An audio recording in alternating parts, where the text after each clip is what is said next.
दोस्तों, स्वागत है आप सभी का आपके अपने YouTube channel study for jobs में।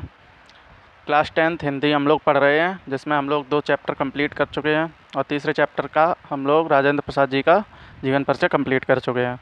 ये चैप्टर 3 का पार्ट 2 है, जिसमें हम लोग जो भी आपका चैप्टर है भारतीय संस्कृति, इसके जितने भी महत्वपूर्ण गद्यांश हैं वो सभी इसमें हम लोग पढ़ेंगे। तो एक बार शेयर कर देंगे सब लोग। महत्वपूर्ण चैप्टर है आपका। यदि इस चैप्टर से आपके एग्ज़ाम में गद्यांश आता है तो जो मैं कराऊंगा उन्हीं में से आएगा, और आपके 6 नंबर पक्के अगर आप इस प्रकार से लिखते हैं तो। ठीक है, तो एक बार शेयर कर देंगे, और चैनल पे नए हो तो सब्सक्राइब कर लेना, वीडियो पसंद आए तो लाइक कर देना। चलिए शुरू करते हैं। पहला गद्यांश दिया गया है, पहले गद्यांश पढ़ेंगे, उसके बाद उसकी व्याख्या पढ़ेंगे, जो भी रेखांकित अंश होंगे। ठीक है, और इसमें आपको होमवर्क ये है कि आपको इसका संदर्भ स्वयं से लिखना है। ठीक है, आपको चैप्टर का नाम मैं बता दूंगा और लेखक बता दूंगा आपको। मैंने जो पिछले चैप्टर 2 कराए हैं उसमें मैंने पूरी भाषा लिखवाई है, तो उसी हिसाब से आप लोग स्वयं से लिखेंगे। ठीक है, चलिए शुरू करते हैं।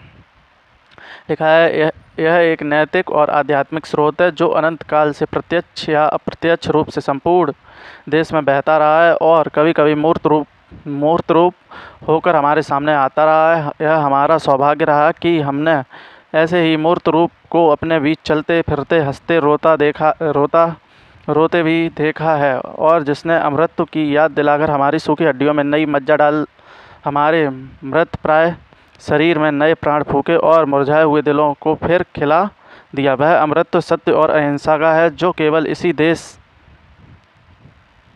के लिए नहीं, आज मानव मात्र के जीवन के लिए अत्यंत आवश्यक हो गया है। हम इस देश में प्रजातंत्र की स्थापना कर चुके हैं, जिसका अर्थ है व्यक्ति की पूर्ण स्वतंत्रता, जिसमें वह अपना पूरा विकास कर सके और साथ ही सामूहिक और सामाजिक एकता भी कर सके। ठीक है, आइए, ये रेखांकित अंश है, इसमें क्वेश्चन पूछे गए हैं। देखिए, उपयुक्त गद्यांश का संदर्भ लिखिए। संदर्भ आपका HW में है, आपको HW में संदर्भ लिखना है इसका, और व्याख्या मैं यहीं कराऊंगा, और जो भी क्वेश्चंस होंगे वो मैं यहीं पे कराऊंगा। ठीक है, आप लोग नोट्स बनाते हुए चलेंगे, जिससे आपको मैं रिवीजन कराऊंगा तो आपको बहुत आसानी होगी पढ़ने में, कोई दिक्कत नहीं आएगी। ठीक है, नेक्स्ट क्वेश्चन पूछा गया है, रेखांकित अंश की व्याख्या करनी है। तीसरा क्वेश्चन है, लेखक ने अमृत का स्रोत किसे बताया है। चौथा क्वेश्चन है, मानव मात्र के लिए वर्तमान में क्या आवश्यक हो गया है। और पाँचवा है, प्रजातंत्र का आशय स्पष्ट कीजिए। या ठीक है, तो चैप्टर का नाम मैं बता दे रहा हूँ। संदर्भ में चैप्टर का नाम है भारतीय संस्कृति, और इसके लेखक कौन है, राजेंद्र प्रसाद। ठीक है, अब आपको जो मैंने पिछले चैप्टर कराए हैं उसमें संदर्भ की जो भाषा लिखवाई है उसी भाषा में आपको ये लिखना है। ठीक है, इतना आप लोगों को काम करना है। ठीक है, पता भी चलिए आप लोग कितना पढ़ रहे हैं। दूसरे का उत्तर है, रेखांकित अंश की व्याख्या है। लेखक कहता है कि भारतीय संस्कृति में विद्यमान अमृत तत्व का स्रोत नैतिक और आध्यात्मिक है, जो अनंत काल से ही प्रत्यक्ष और अप्रत्यक्ष रूप से समस्त देश में प्रवाहित होता चला आ रहा है। यह कभी कभी प्रत्यक्ष रूप में किसी न किसी महान पुरुष के रूप में भी जन्म लेता रहा है। यह हम भारतीयों का सौभाग्य है कि हमने अपने बीच चलते फिरते हंसते रोते हुए महात्मा गांधी के रूप को प्रत्यक्ष रूप में देखा है। महात्मा गांधी ने इस संस्कृति को अमरता प्रदान की है। इनके माध्यम से ही भारत को उसकी अमरता का पाठ पुनः पढ़ाया गया है। इन्हीं के मूर्त रूप से परतंत्रता के परिणाम स्वरूप निराश से मुरझाए हुए मन में आशा रूपी ऊर्जा का संचार किया। हमारी सूख चुकी हड्डियों को अमृत तत्व की स्मृति दिलाकर उसमें नई मज्जा प्रदान की। सत्य और अहिंसा के तत्वों ने ही भारत को नव जीवन ताजगी प्रदान की। ठीक है, आप लोग वीडियो रोक रोक के नोट्स भी अपने बनाते हुए चलें। ठीक है, टाइम के अभाव में हम थोड़ा जल्दी कराएंगे, तो आप लोग वीडियो रोक रोक के दोबारा देख देख के नोट्स अपने बनाते चलें। बाद में मैं रिवीजन कराऊंगा तो बहुत आसानी होगी आपको। ठीक है, तीसरा क्वेश्चन क्या पूछा गया था। तीसरा क्वेश्चन था, लेखक ने अमृत का स्रोत किसे बताया है। देखते हैं उत्तर। लेखक ने अमृत का स्रोत भारतीय संस्कृति को बताया है। ठीक है, नेक्स्ट क्वेश्चन देखें। क्वेश्चन नंबर 4 है, मानव मात्र के लिए वर्तमान में क्या आवश्यक हो गया है। इसका उत्तर देखेंगे। मानव मात्र के लिए वर्तमान में सत्य और अहिंसा का अमृत आवश्यक हो गया है। 5वां क्वेश्चन पूछा गया है इसमें, प्रजातंत्र का आशय स्पष्ट कीजिए। प्रजातंत्र क्या होता है? प्रजातंत्र का आशय है व्यक्ति की वह पूर्ण स्वतंत्रता जिसमें वह स्वयं का संपूर्ण विकास कर सके और साथ ही सामूहिक तथा सामाजिक एकता को भी विकसित कर सके। ठीक है, उम्मीद है आप लोगों ने नोट्स में लिख लिया होगा जो भी इतने क्वेश्चन आंसर हैं वो। ठीक है, अब दूसरा देखेंगे। पहला जो गद्यांश है ये मोस्ट इम्पॉर्टेंट है आपके लिए। ठीक है, आ सकता है एग्ज़ाम में, तो इस पर मोस्ट इम्पॉर्टेंट डाल देंगे। आपके एग्ज़ाम में ये आ सकता है। ठीक है, नेक्स्ट देखते हैं। दूसरा दिया है, हमारी सारी संस्कृति का मूलाधार इसी अहिंसा तत्व पर स्थापित रहा है। जहाँ जहाँ हमारे नैतिक सिद्धांतों का वर्णन आया है, अहिंसा को ही उनमें मुख्य स्थान दिया गया है। अहिंसा का दूसरा नाम और दूसरा रूप त्याग है और हिंसा का दूसरा रूप और दूसरा नाम स्वार्थ है, जो प्राय भोग के रूप में हमारे सामने आता है। पर हमारी सभ्यता ने तो भोग भी त्याग से ही निकला है और भोग भी त्याग में ही पाया है। श्रुति कहती है, तेन त्यक्तेन भुंजीथा। इसी के द्वारा हम व्यक्ति और व्यक्ति के बीच का विरोध, व्यक्ति और समाज के बीच का विरोध, समाज और समाज के बीच का विरोध, देश और देश के बीच का विरोध मिटाना चाहते हैं। हमारी सारी नैतिक चेतना इसी तत्व से ओतप्रोत है। ठीक है, अब देखते हैं इसमें क्वेश्चन पूछा गया है। संदर्भ आपको तो लिखना ही है स्वयं। गद्यांश रेखांकित अंश की व्याख्या करनी है। और दूसरा क्वेश्चन है इसमें, तीसरे नंबर का क्वेश्चन है, हमारी सभ्यता की विशेषता क्या रही है। ठीक है, और क्वेश्चन पूछा गया है, हमारे नैतिक सिद्धांतों में किस चीज़ को प्रमुख स्थान दिया गया है, इसका दूसरा रूप क्या है। ठीक है, और एक क्वेश्चन है, लेखक के अनुसार संघर्ष कैसे दूर हो सकता है। और अगला क्वेश्चन है, पारस्परिक विरोध को कैसे मिटाया जा सकता है। पढ़ते हैं। जो संदर्भ वही हो जाएगा, आपको स्वयं लिखना है। अब रेखांकित अंश की व्याख्या पढ़ते हैं। लेखक कहता है कि अहिंसा तत्व हमारी भारतीय सभ्यता और संस्कृति का मूल तत्व है। जहाँ कहीं भी हमारे ग्रंथों में नैतिक सिद्धांतों की चर्चा की गई है, वहाँ मन, वचन और कर्म से अहिंसा का उल्लेख अवश्य किया गया है। लेखक के अनुसार अहिंसा ही त्याग है और त्याग ही अहिंसा है। अहिंसा और त्याग एक दूसरे के पूरक हैं। ठीक इसी प्रकार अहिंसा का अन्य नाम व रूप हिंसा का अन्य नाम व रूप स्वार्थ है। यह स्वार्थ ही प्राय भोग बनकर हमारे सामने आता है। हिंसा ही स्वार्थ है और स्वार्थ का पर्याय हिरण है। जब मनुष्य स्वार्थ के कारण किसी को हानि पहुंचाता है तो वह हिंसा जन्म होता है। ठीक है, अहिंसा का जन्म होता है। उपनिषद में कहा गया है, संसार का भोग त्याग की भावना से करो। एक समाज का दूसरे समाज से तथा एक देश का दूसरे देश से संघर्ष होने के पीछे का कारण भी भोग की है। यदि हम त्याग की भावना को रखते हैं तो इस विरोध और संघर्षों का समापन करना है, तो हमें अपनी भावना और नैतिक संघर्ष को समाप्त कर सकते हैं। ठीक है, आशय यह है कि यदि हमें समाज से सभी चेतना को इस तत्व में संपन्न करना होगा। ठीक है, उम्मीद है समझ में आया होगा। तीसरा क्वेश्चन दिया गया है, तीसरे का उत्तर है, हमारी सभ्यता की विशेषता यह है कि तम व्यक्तेन वनवोच्छा, अर्थात भोग त्याग से ही निकलता है और भोग त्याग में ही पाया जाता है। ठीक है, चौथा क्वेश्चन दिया गया है, चौथे का उत्तर ये हो जाएगा, हमारे नैतिक सिद्धांतों में हिंसा की प्रमुख स्थान दिया गया है। गद्यांश के अनुसार इसका दूसरा रूप त्याग है। ठीक है, नेक्स्ट देखेंगे। 5वां क्वेश्चन एक बार पढ़ लेंगे, क्या क्वेश्चन दिया गया है इसमें।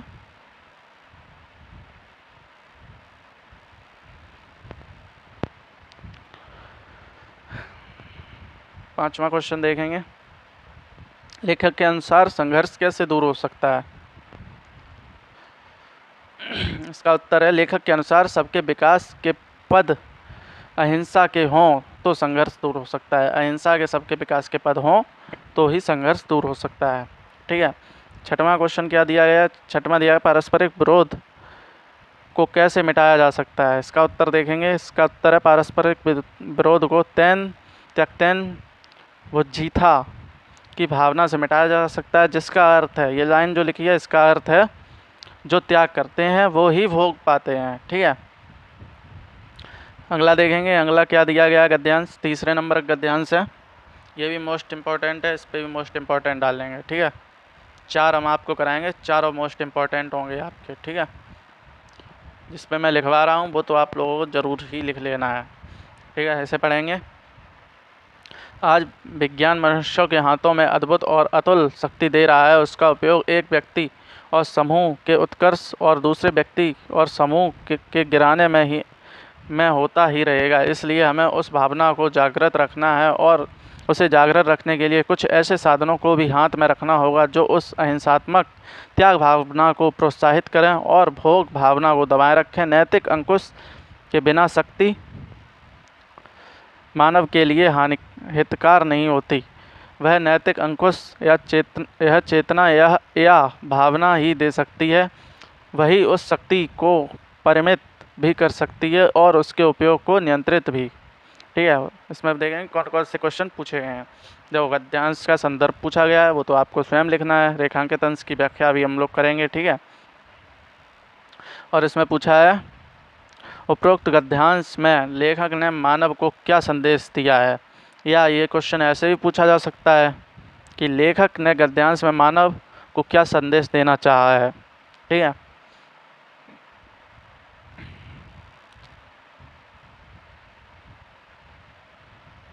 और एक क्वेश्चन ये पूछा गया है, चौथे नंबर क्वेश्चन, विज्ञान का उपयोग किस प्रकार किया जा रहा है। और पांचवा है, विज्ञान की शक्ति के संतुलित उपयोग के लिए किस भावना को जागृत रखना आवश्यक है। चलिए करते हैं क्वेश्चंस। संदर्भ आपको स्वयं लिखना है और रेखांकित अंश की व्याख्या पढ़ते हैं। प्रस्तुत गद्यांश में लेखक कहता है कि आधुनिक युग विज्ञान का युग है। वैज्ञानिक आविष्कारों ने मनुष्य को अद्भुत एवं अतुलनीय शक्ति प्रदान की है, किंतु विज्ञान से प्राप्त शक्तियों का प्रयोग मानव द्वारा उचित रूप से नहीं किया जा रहा है। जहाँ एक ओर मनुष्य विज्ञान द्वारा प्रदान की गई शक्ति का प्रयोग अपने और अपने समूह के विकास व उत्थान में करता है, वहीं दूसरी ओर दूसरे व्यक्ति व दूसरे समूह को गिराने के लिए करता है। ठीक है, इतना आपको समझ में आ गया होगा। आगे बढ़ते हैं। मनुष्य की इस प्रवृत्ति को देखते हुए हमें कुछ ऐसे साधनों का निर्माण करना होगा जिससे समाज एवं राष्ट्र में ऐसी भावना जागृत हो जिससे विज्ञान की शक्ति के दुरुपयोग को रोकने के लिए अहिंसात्मक त्याग की भावना को प्रोत्साहित किया जा सके। यदि विज्ञान की शक्ति पर नैतिक मूल्यों का नियंत्रण नहीं लगाया जाएगा तो यह मानव के लिए हितकारी सिद्ध नहीं हो सकेगा। नैतिक अंकुश मतलब बंधन के माध्यम से ही विज्ञान की असीमित शक्ति सीमित हो सकती है और उसका उपयोग विनाश के स्थान पर निर्माण के लिए किया जा सकता है। ठीक है, तीसरा क्वेश्चन देखें। तीसरे का उत्तर है, उपरोक्त गद्यांश में लेखक ने यह संदेश दिया है कि नैतिक अंकुश द्वारा उत्पन्न त्याग और अहिंसा की भावना से ही विज्ञान का दुरुपयोग रोका जा सकता है तथा उसकी शक्ति का सदुपयोग किया जा सकता है। चौथा क्वेश्चन क्या था, क्वेश्चन देखेंगे एक बार। चौथा क्वेश्चन था, विज्ञान का उपयोग किस प्रकार किया जा रहा है। देखेंगे इसका उत्तर, विज्ञान का उपयोग एक व्यक्ति या समूह के उत्कर्ष और दूसरे व्यक्ति या समूह को गिराने के लिए किया जा रहा है। ठीक है, पाँचवें का उत्तर देखें। पाँचवा क्वेश्चन क्या है, पाँचवा क्वेश्चन है, विज्ञान की शक्ति के संतुलित उपयोग के लिए किस भावना को जागृत रखना आवश्यक है। इसका उत्तर देखेंगे, विज्ञान की शक्ति के संतुलित उपयोग के लिए हमें नैतिकता के अंकुश पर आधारित भावना को जागृत रखना आवश्यक है। ठीक है, ये भी गद्यांश खत्म हो गया, उम्मीद है समझ में आया होगा। चौथा देखते हैं, चौथा भी आपका मोस्ट इम्पॉर्टेंट है, इस पर भी मोस्ट इम्पॉर्टेंट लिख लेंगे तो ठीक है, चलिए इसको भी पढ़ते हैं। दूसरी बात जो इस संबंध में विचारणीय है वह यह है कि संस्कृति अथवा सामूहिक चेतना ही हमारे देश के प्राण हैं। इसी नैतिक चेतना के हिंसा सूत्र से हमारे नगर और ग्राम, हमारे प्रदेश और संप्रदाय, हमारे विभिन्न वर्ग और जातियां आपस में बंधी हुई हैं। जहां उनमें सब तरह की विभिन्नताएं हैं वहां उन सब में यह एकता है। इसी बात को ठीक तरह से पहचान लेने से बापू ने जनसाधारण को बुद्धिजीवियों के नेतृत्व में क्रांति करने और तत्पर रहने के लिए इसी नैतिक चेतना का सहारा लिया था। अहिंसा, सेवा और त्याग की बातों से जनसाधारण का हृदय इसलिए आंदोलित हो उठा क्योंकि उन्हीं से तो वह शताब्दियों से प्रभावित और प्रेरित रहा। क्वेश्चंस देखें क्या क्या पूछे गए हैं। एक तो संदर्भ पूछा गया है, स्वयं लिखना है आपको, और रेखांकित अंश की व्याख्या, लेखक ने भारतीय संस्कृति एकता और उसके बल का क्या महत्व बताया है। चौथा है बापू ने क्रांति के लिए किसका सहारा लिया था। ठीक है। पांचवा क्वेश्चन पूछा गया, जनसाधारण का हृदय किन बातों से आंदोलित हो उठा और क्यों। उत्तर देखेंगे। संदर्भ वही हो जाएगा जो आप लोग लिखेंगे।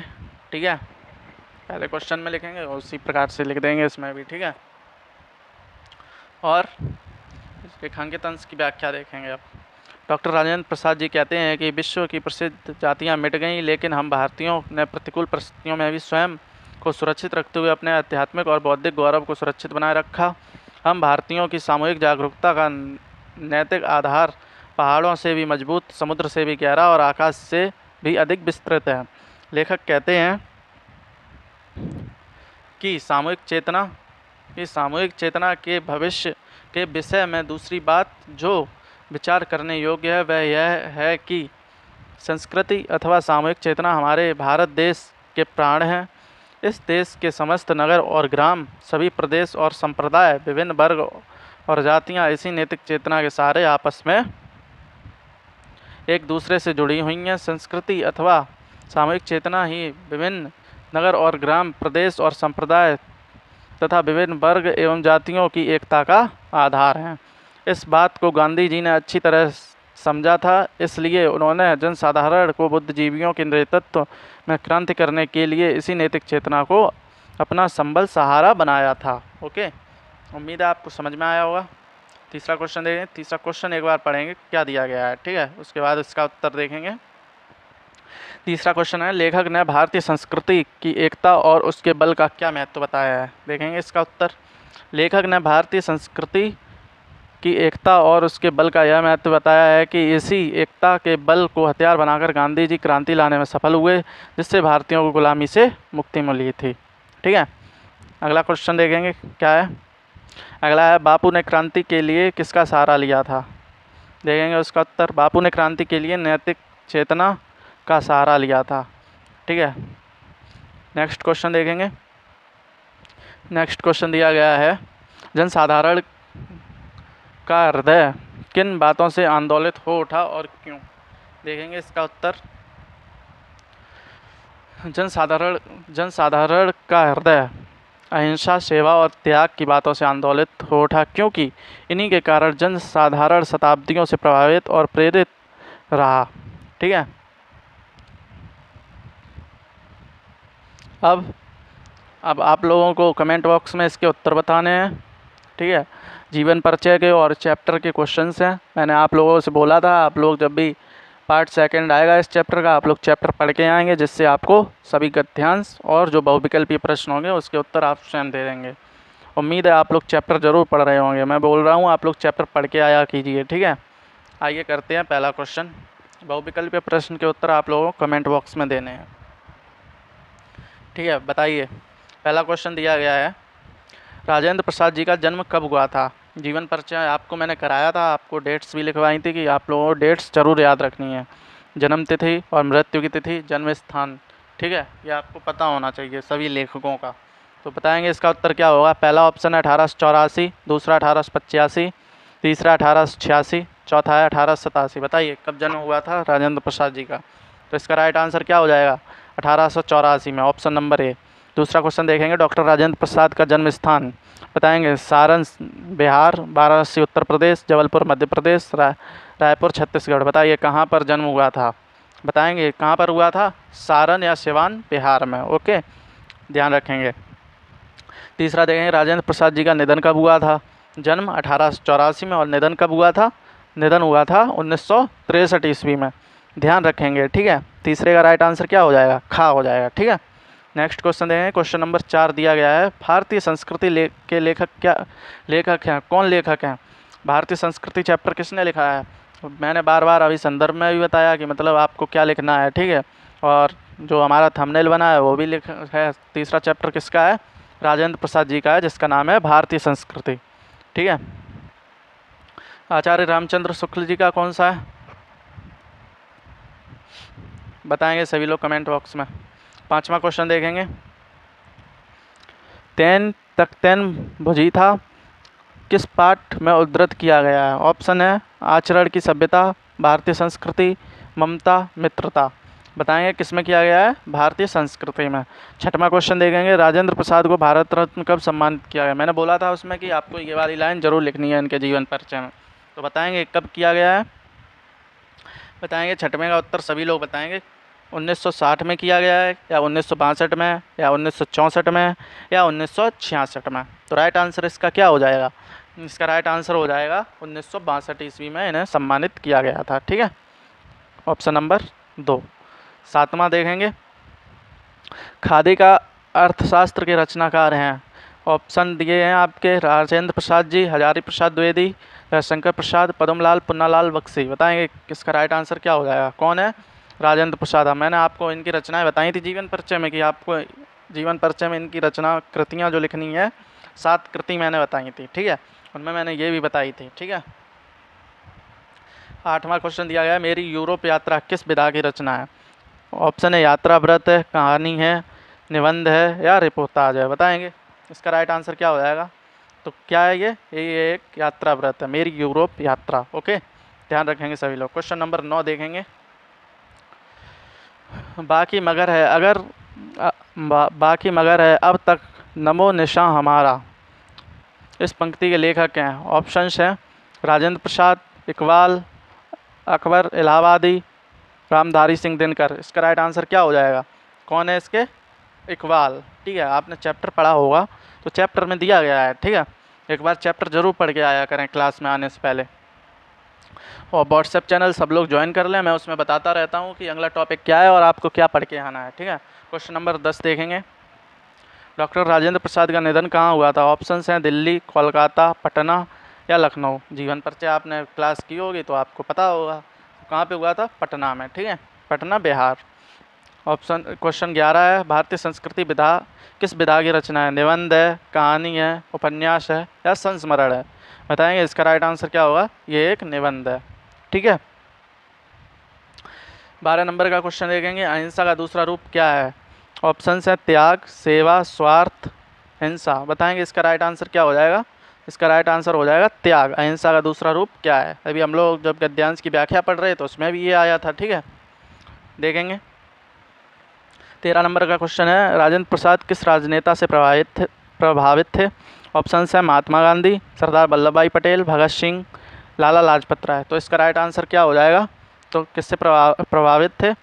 महात्मा गांधी जी से। ठीक है, 14 नंबर का क्वेश्चन है, कोस कोस पर बदले पानी, रिक्त स्थान कोस पर बानी। इस लोकोक्ति को पूर्ण कीजिए। अगर आपने चैप्टर पढ़ा होगा तो इसमें ये लोकोक्ति भी दी होगी, तो बताइए। ऑप्शन है 3, 5, 2, 4। कोस कोस पर बदले पानी, 4 कोस पर बानी। ठीक है, तो क्या राइट आंसर हो जाएगा? ऑप्शन नंबर घा। ठीक है, ऑप्शन नंबर 4 सही हो जाएगा। ठीक है, 15वें नंबर का क्वेश्चन देखेंगे, डॉक्टर राजेंद्र प्रसाद किस वर्ष पहली बार अखिल भारतीय राष्ट्रीय कांग्रेस के अध्यक्ष चुने गए? मैंने ये भी लाइन बताई थी कि ये भी आपको जीवन परिचय आएगा तो आपको ज़रूर लिखनी है। 2-3 सन है, भारत रत्न कब मिला था और ये अखिल भारतीय राष्ट्रीय कांग्रेस के अध्यक्ष कब चुने गए थे, ये भी आपको इनके बारे में ध्यान रखना है। ठीक है, ऑप्शन है 1930, 1931, 1933, 1934। क्या होगा इसका राइट आंसर? बताएंगे सब लोग। इसका राइट आंसर हो जाएगा 1934 में। ठीक है, नेक्स्ट देखेंगे, क्वेश्चन नंबर 16 है, राजेंद्र प्रसाद की कृति नहीं है, कौन सी कृति है? 4 कृति दी गई हैं, इनमें से बताएंगे कौन सी कृति राजेंद्र प्रसाद जी की नहीं है। ऑप्शन है भारतीय शिक्षा, मेरी यूरोप यात्रा, चंपारण में महात्मा गांधी, देहाती दुनिया। बताएंगे इसका राइट आंसर क्या हो जाएगा? क्वेश्चन नंबर 16, राजेंद्र प्रसाद जी की कृति कौन सी नहीं है? बताएंगे इसका राइट आंसर। तो कौन सी है? देहाती दुनिया। और इन सब के बारे में मैंने जीवन परिचय में जिक्र किया था। ठीक है, तो राइट आंसर हो जाएगा देहाती दुनिया। नेक्स्ट देखेंगे, 17 नंबर क्वेश्चन है, डॉक्टर राजेंद्र प्रसाद को भारत सरकार द्वारा किस सम्मान से सम्मानित किया गया? क्या मिला था? भारत रत्न, पद्म विभूषण, पद्म भूषण, पद्म विभूषण, पद्म श्री। तो बताएंगे भारत रत्न मिला था, कब मिला था? ये आप लोग कमेंट बॉक्स में ज़रूर बताएंगे। ठीक है, आपको होमवर्क यही है कि आप लोग कमेंट में आज लिखेंगे कि भारत रत्न डॉक्टर राजेंद्र प्रसाद को किस वर्ष में मिला था। ठीक है, क्या मिला था? भारत रत्न। 18 नंबर क्वेश्चन है, राजेंद्र प्रसाद लेखक हैं गांधी की देन के, हिंदी साहित्य का इतिहास के, हिंदी साहित्य विमर्श के, इंद्रजाल के। बताएंगे इसका राइट आंसर क्या हो जाएगा? गांधी की देन के। ठीक है, उम्मीद है आपके क्वेश्चंस बिल्कुल सही हुए होंगे जो भी बताए हैं। ठीक है, एक बार चैनल को सब्सक्राइब कर लेंगे जो भी नए लोग देख रहे हैं वीडियो, और वीडियो को लाइक कर देंगे और शेयर कर देंगे। आपके जो भी भाई बहन मित्र जो क्लास 10th में है, यहाँ पे बिल्कुल आपकी 10th क्लास की हिंदी पूरी पढ़ाई जाएगी और मोस्ट इम्पॉर्टेंट क्वेश्चंस पढ़ाए जाएंगे जो कि आपके बोर्ड एग्ज़ाम्स में आएंगे। ठीक है, अब आप लोग अगला जीवन परिचय पढ़ के आएंगे। ठीक है, चैप्टर 4 का, क्योंकि आप लोग जब स्वयं से पढ़ के आएंगे तभी यहाँ पे आपको समझ में आएगा और आप अच्छे से कर पाएंगे। मिलते हैं नेक्स्ट वीडियो में। सभी लोग चैनल सब्सक्राइब कर लेंगे और व्हाट्सएप चैनल का लिंक पिन है कमेंट बॉक्स में, व्हाट्सएप चैनल ज्वाइन कर लीजिए। वहाँ मैं बताता रहता हूँ कि आपको कैसे क्या करना है। ठीक है, अगली क्लास में आना है तो क्या पढ़ के आना है। तो जीवन परिचय नेक्स्ट चैप्टर का आप लोग पढ़ के आएंगे, नेक्स्ट पार्ट में जीवन परिचय कराया जाएगा। चलिए मिलते हैं नेक्स्ट क्लास में, तब तक के लिए नमस्कार।